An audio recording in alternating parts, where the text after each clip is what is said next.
Racing, the assassin holds his breath and looks down the scope at President Trump. People scream he's got a gun as police officers surround the building. But no one has stopped him. Just a football field away from the president. Counter-snipers see the threat but have not engaged. The trigger is pulled. A bullet rips through Trump's ear. Blood splatters Trump's MAGA hat and pours down the side of his face into his hands. Several more bullets riddle the stage. Counter-sniper teams engage and miss. Then, hit. Trump rises in defiance, fist in the air. Fight, fight, fight. 20 seconds in Pennsylvania will change America forever. Yet the government has told us nothing. In fact, the Secret Service has lied to the American people multiple times about that day. We needed answers, so our team traveled to Butler, Pennsylvania, the assassination site. What we found is worse than you can possibly imagine. This is the Trump kill box. Our first stop in this investigation was Washington, D.C., to pick up two experts in counter-sniper operations and tactical threat engagement, who also happen to have constitutional oversight of the Secret Service. Congressman Eli Crane is a qualified lead sniper for his SEAL Team 3 platoon. Congressman Corey Mills ran counter-sniper operations serving in the Army 82nd Airborne Division and the State Department. Both men have been shot at in war zones and shot back successfully. I want to get the facts. I want it to be a bipartisan full investigation, but I don't want this to be one of those where we overclassify it so the American people don't have the transparency, because they deserve to see this, to be able to, one, have confidence that it wasn't something that was an inside job, or it wasn't something that was just negligence, or it wasn't dereliction of duty, but that they actually can say, I know that my president, future presidents, are actually going to be protected and safe whenever death threats and other types of risks are there. And here's how it happened and what we're going to do to prevent it in the future. When you get out on that site, if you have even an iota of training on security, long distance shooting, and you get on that property, I mean, you see a water tower that covers the entire premises, basically, you start asking yourself, why the hell wasn't anybody up on that water tower? So that's what we intend to do with this video, to establish from an expert perspective, what are the questions, right? How many answers will we get? I'm not sure. We're not going there with subpoena power and law enforcement to kick in doors, but we can go look and see and ask questions.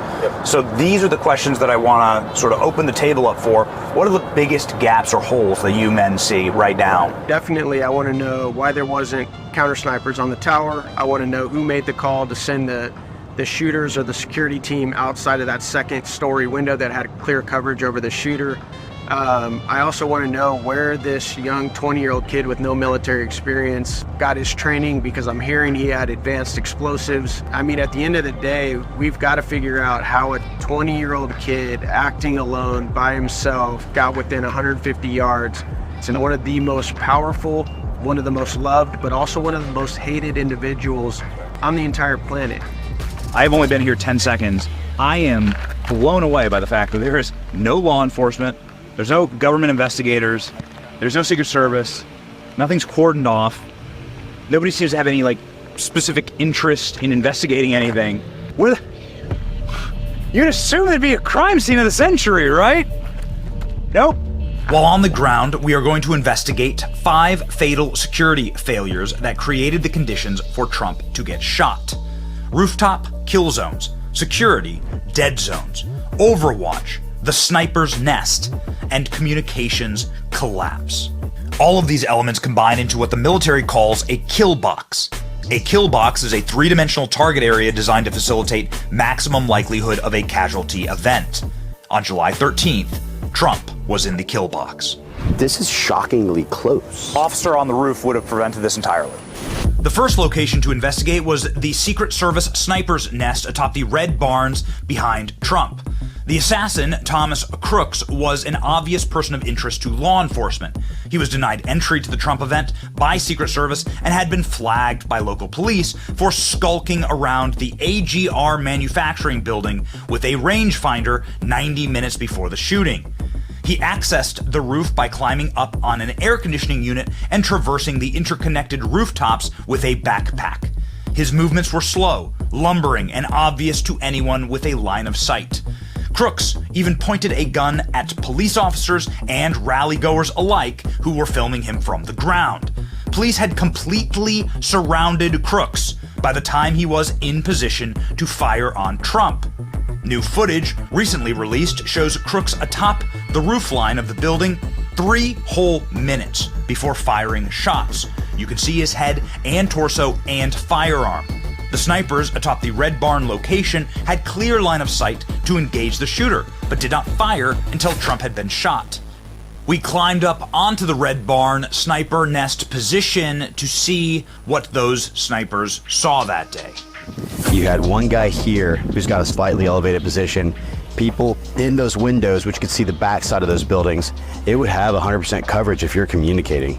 So if we are in the sniper position, as we saw with the tripod right here, you see dents, right? Right. This must be very close to where they were, and you don't see the same dents. So if you're looking at this shot, what were they looking for? What was the hesitation? What would you expect to have happened? I haven't seen video of Crooks taking a shot, but I'm assuming based on how he was wisely low crawling up the roof that he probably took a shot from a prone position. So you might be looking at a profile that's, I don't know, maybe 6, 10, 12 inches high. Got it. And if one of those guys was on high magnification, one of the snipers, it's hard to find anything on high magnification, so he might have had to dial his scope back out, get the field of view, just so he could find him. Oh, there he is. I'm coming in. Crack. It took a full 20 seconds to neutralize the target. Why? The answer is bone-chilling. According to local SWAT teams, there was simply no communication with the Secret Service. We were supposed to get a face-to-face briefing with the Secret Service snipers. That never happened, and we had no communication with the Secret Service. The Secret Service skipped the security briefings and site visits. You had no communication with the Secret Service at all on that Saturday. The snipers on the roof had no idea what was going on, what the commotion in the building was about, and local law enforcement had no way to contact them directly. They had no intelligence and were in the dark, and that is why they were fatally slow to react. Neither the Secret Service counter-sniper teams nor members of the former president's security detail had any knowledge that there was a man on the roof of the AGR building with a firearm. This is completely suicidal. If the agents protecting the president can't share intelligence about a threat to the president's life, it guarantees failure of the mission by design. The agents we spoke with say they've never seen a setup like this, and it gets much, much worse. How was Crooks allowed to get so close to the president in the first place? How was he allowed to fire 8 shots? We investigated his sniper nest to find out. The exact location where Crooks fired his weapon is easy to find because once you are on the rooftop, it is still stained with his blood. Yes, this is it right here. This is it right here. You can see the blood trail that comes down. Got it. Got it.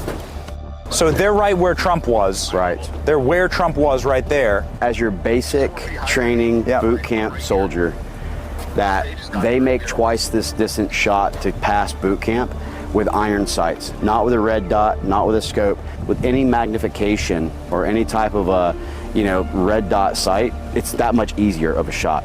So level 1 to 10 difficulty shot from right here. For one of us, exceptionally easy. We crawled on our hands and knees into Crooks's exact assassin's position. This is precisely what Crooks would have seen as he fired the rounds at President Trump. This is what Trump would have seen had he looked at the roofline of the AGR building. This is how close the killer was to President Trump. The Red Barn is not the only sniper position at the rally. The Secret Service is responsible for stationing all protective teams for the president. Local and state law enforcement officers go where they're told and do what they're told. A local SWAT sniper team was stationed on the 2nd floor of the AGR building with perfect overwatch of the roof. The snipers in this location could have and should have easily been able to engage Crooks before he ever came close to scope sight of Trump. The acting director of the Secret Service says he does not know what happened in this location, but we do. Who was stationed up there? And did they see the shooter? Why weren't they engaging? Once there was a suspicious individual reported, One of them came down, left the room that they were conducting Overwatch in, went down to, I think, walk around the perimeter, see if he could find him. Tried to come back in the building. The key card wasn't working, and so he called the other guy that was up in the room. The other guy left his post to come down to let him in. We're being told that that's when the shots were taken. So it's just the worst possible timing for a local SWAT team or sniper team. So Crooks was able to crawl across a rooftop and fire on President Trump, while this fully equipped sniper's nest with perfect view of the assassin's position was left totally unmanned. This humiliating error happened because Secret Service did not have command, control, and communication with local teams. The assassin would have been easily identified and tracked with modern Overwatch capabilities, yet drone technology was not used by the Secret Service, and was turned down when locals offered. This is why Crooks was hard to follow on the ground and on the rooftop. But even without drones, the shooter could have easily been neutralized by correctly positioned sniper teams. The water tower in Butler is a point of great controversy, not because there was a shooter there, but because there wasn't. Why was there no sniper team positioned as Overwatch on the highest point in the entire county during the Trump rally? Anybody even get up in that water tower to check lines of sight, angle? Again, look around you guys. It is the highest point on this entire observation point on this entire property. Did anybody even get up and, do a site survey on that water tower? Our drone footage of the water tower shows what a perfect location this would be for Overwatch. This simple graphic shows how easy it would have been for a sniper positioned on the water tower to have tracked, engaged, and neutralized Crooks before he ever got a shot off on President Trump.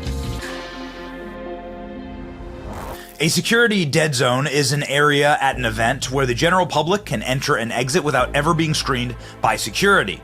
Did you know that there was a 3-acre security dead zone 80 yards away from President Trump with clear line of sight to the stage that conveniently happened to be right in front of the AGR manufacturing building?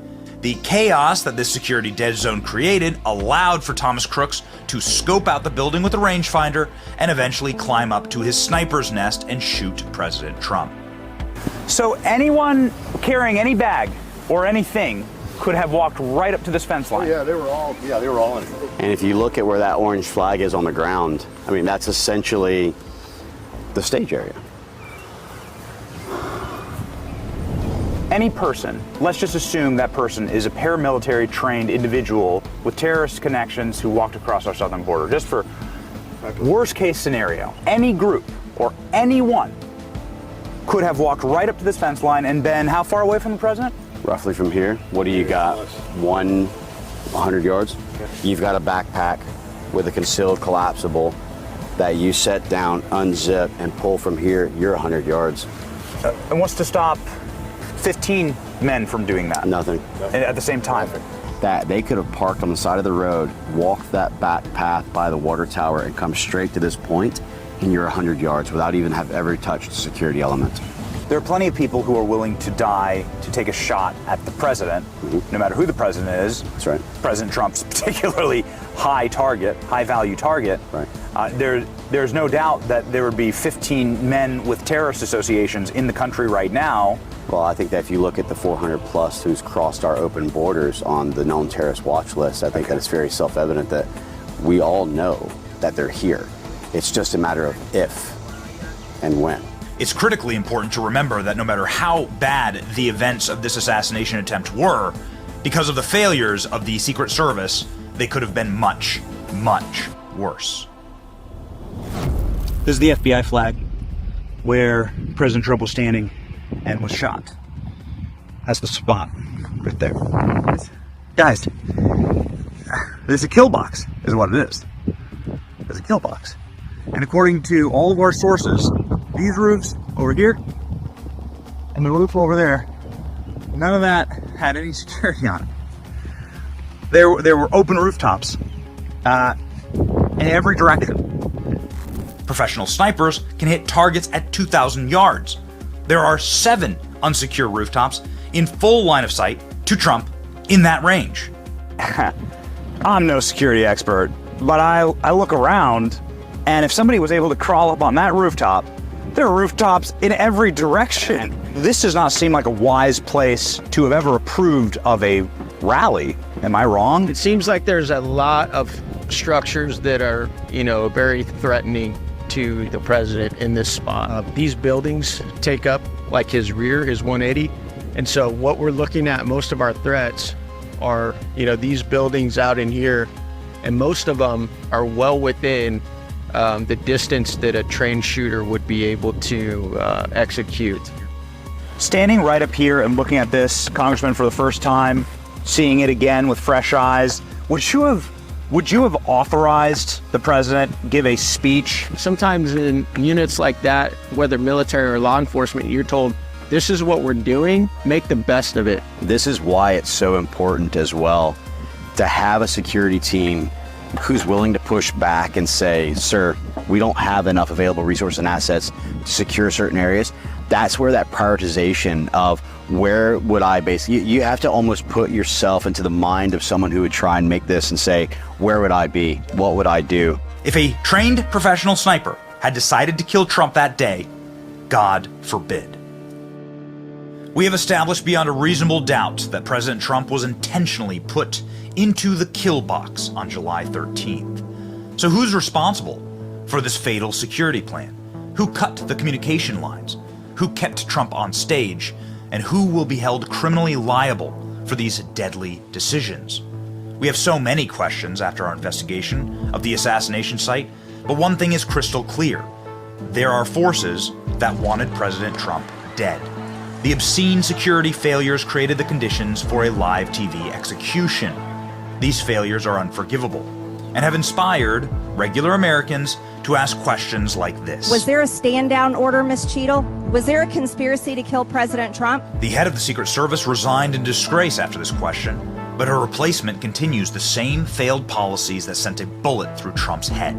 Not one federal government employee responsible for the assassination attempt on Trump's life has been fired. Gross incompetence is indistinguishable from malevolence. Enough stupid people making decisions together will get innocent Americans hurt or killed. Whistleblowers inside the Secret Service have warned of another Trump assassination in 30 days or before the election. How long till the next Trump kill box? We demand accountability and criminal charges for those responsible. Pray for President Donald Trump before it's too late.